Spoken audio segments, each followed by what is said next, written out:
And it was at that lowest point that he met me.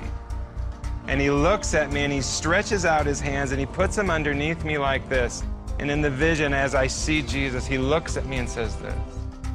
He says, Dan, I love you, and I promise to carry you through this time. And from that day until this day, I've never had those thoughts again. And he asked me the question about the man who was my interrogator, the man who beat me, the man who seemed to hate me the most. And it was a few days into it that I finally asked God, okay, yeah, what do you think of this man?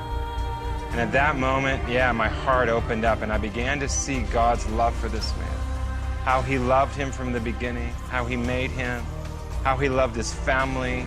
And I'll never forget the last day I saw him.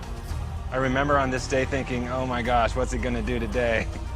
And at that moment, I remember looking at him and I said this. I said, sir, if I'm gonna see you the rest of my life, every day, why don't we become friends? He's like, no, that's impossible. And I said, sir, you can start by telling me your name.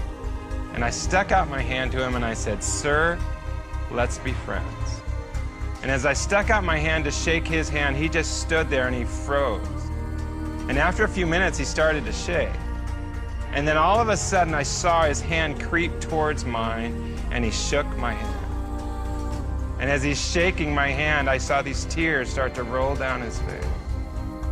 And for about 10 minutes, he just shook my hand and tears streaming down his face. And he finally looks at me and he says this. He's like, Dan, and he calls me by my name. My name is Razak, and I would love to be your friend. And it caused me to see that there is no heart too hard for Jesus. That he can change the hardest heart. God taught me to love my enemy. I heard these guards talking about the foreigners, me and my friend. They're Christians, they follow Jesus. And another one was said, oh, these foreigners, they knew they could have problems when they came here, but they have purpose. They've got a reason to live and a reason to die. And that's what I want. And I heard 3 of these men say, yeah, today we are gonna follow Jesus. We are gonna follow the way. And if that was part of the reason why God allowed me down there, yeah, so be it. I found out indirectly that I was under 2 death sentences, one for being a missionary, one for being a spy. And again, in that prison, I heard executions, yeah, quite regularly. It was my moment in a courtroom.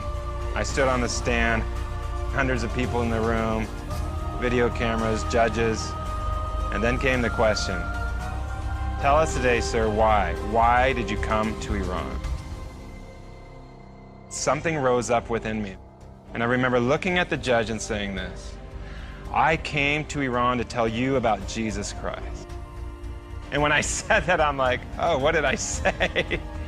And all of a sudden, I said it again. And then I said it again. And then something started to grow in my heart. And for about 20 minutes, I just preached the gospel. And I told everyone in that courtroom, and I told everyone who could hear me, all about who Jesus is, all about how much he loved them. All of a sudden, I realized something. I am free.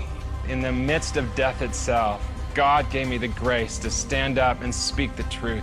And in doing so, it brought freedom in my heart, knowing that this life isn't it. There is more. And I'm going home one day, and no one can take that away.